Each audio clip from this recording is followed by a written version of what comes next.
بسم اللہ الرحمن الرحیم۔ نبض رواں کی پوری ٹیم کے ساتھ محمد شیر سیالوی آپ کی خدمت میں حاضر ہے۔ ہمیشہ کی طرح ہماری آج کی اس نشست میں ہمارے ساتھ موجود ہیں ممتاز عالم دین مفتی گلزار احمد نعیمی صاحب۔ آپ جماعت اہل حرم پاکستان کے سربراہ ہیں۔ ایام قربانی نزدیک آ چکے ہیں اور پچھلے کچھ عرصہ سے جب بھی ذوالحج کا مہینہ شروع ہوتا ہے اسپیشل سوشل میڈیا پہ ایک مہم شروع کر دی جاتی ہے کہ لاکھوں اور کروڑوں کی تعداد میں جو جانوروں کا خون بہایا جاتا ہے اور گوشت حاصل کیا جاتا ہے، کیا یہ کہیں زیادہ ضروری نہیں ہے کہ وہی پیسہ جو قربانی کے جانوروں پہ لگایا جاتا ہے وہ ضرورت مندوں اور محتاجوں میں تقسیم کر دیا جائے اور ان کی ضرورتوں کو پورا کیا جائے؟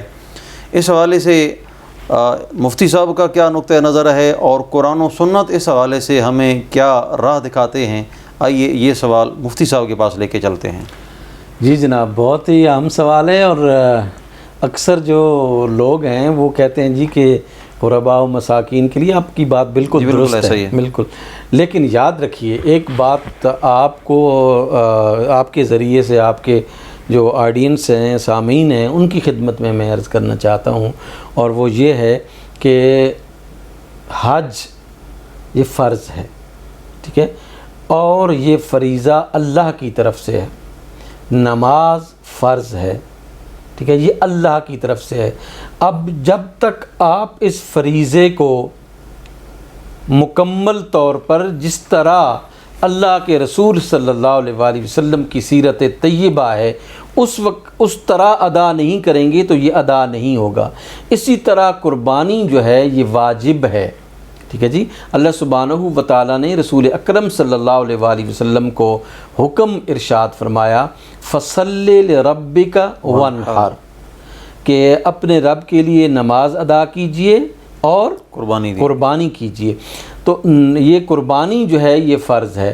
جس طرح آپ جو ہے وہ یہ نہیں کر سکتے کہ جو نماز کے لیے آپ کا وقت ہے وہ کسی معذور کی آپ خدمت میں لگ جائیں کہ نماز تو جو ہے وہ ٹھیک ہے جی مطلب فرض ہے، لیکن اگر کسی غریب کے کام آ جاؤں تو وہ وقت میں ادھر لگا دوں، تو یہ بات یہ قابل قبول نہیں ہے اللہ کے نزدیک۔ اسی طرح جب آپ پر حج فرض ہوتا ہے تو اس وقت آپ یہ نہیں کہہ سکتے کہ یہ اتنے اماؤنٹ ہے تو میں کسی غریب کو دے دوں گا تو میں جو ہے وہ اللہ کے ہاں سرخرو ہوں گا۔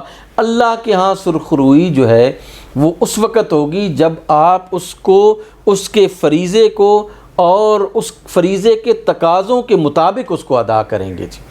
اسی طرح قربانی جو ہے اس وقت تک آپ کے لیے جو ہے وہ آپ کی ذمہ واجب رہے گی جب تک آپ قربانی میں خون نہیں بہاتے، جانور کا خون بہانا۔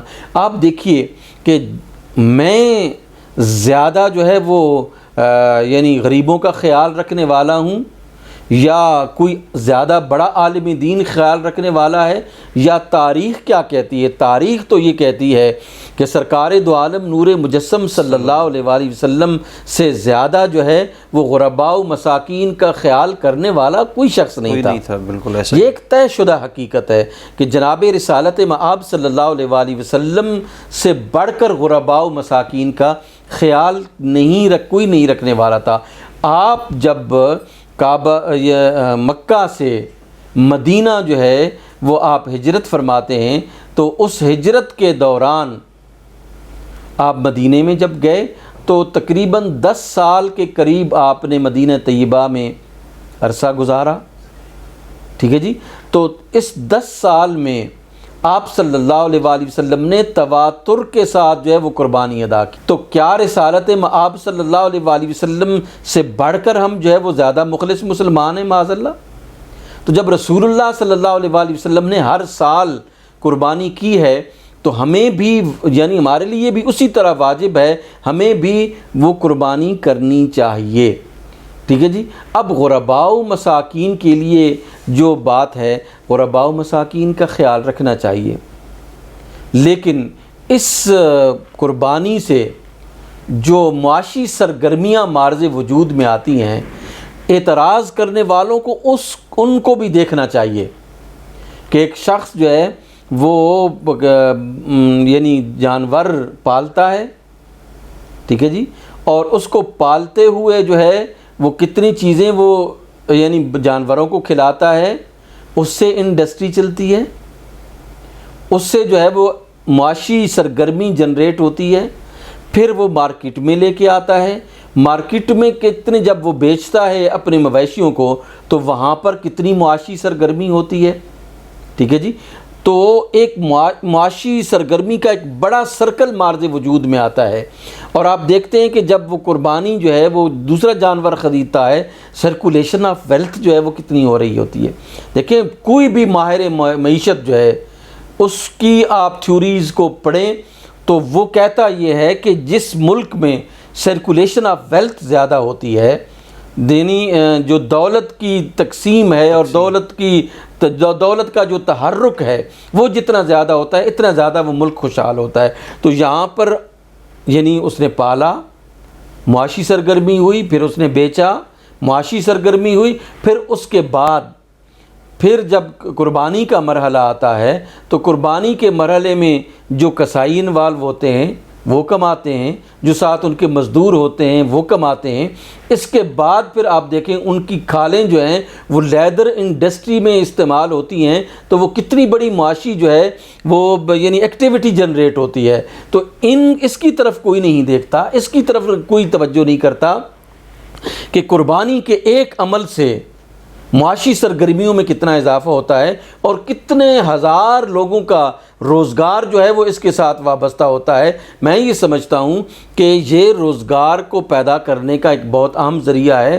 اگر کسی نے نفلی صدقہ دینا ہے تو وہ غرباء و مساکین کو دے، لیکن یہ دوسری بات جو اہم بات ہے کہ یہ شاعر اسلام سے ہے، یہ اسلام کی نشانیوں میں سے ایک نشانی ہے، ٹھیک ہے۔ تو ہم اپنی نشانیوں پر کوئی کمپرومائز نہیں کریں گے۔ کلا میری بات میں نے آپ کو عرض کیا نا، کل لوگ یہ کہیں کہ حج پر اتنا پیسہ خرچ ہوتا ہے تو آپ حج نہ کریں، غریبوں کو دے دیں۔ کوئی کہے گا کہ نماز کے لیے آپ کیوں جاتے ہیں، کسی غریب کی جو ہے وہ اس وقت کوئی جو ہے آپ مدد کر دیں، وہ وقت آپ ادھر لگائیں۔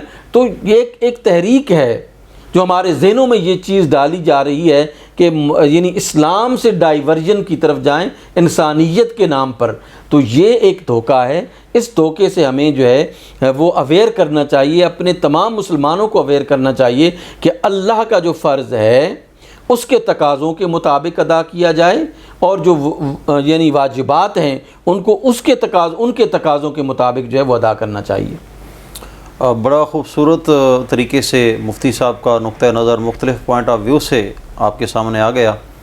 خواتین و حضرات، ہمارا پروگرام نبض رواں اختتام کو پہنچا۔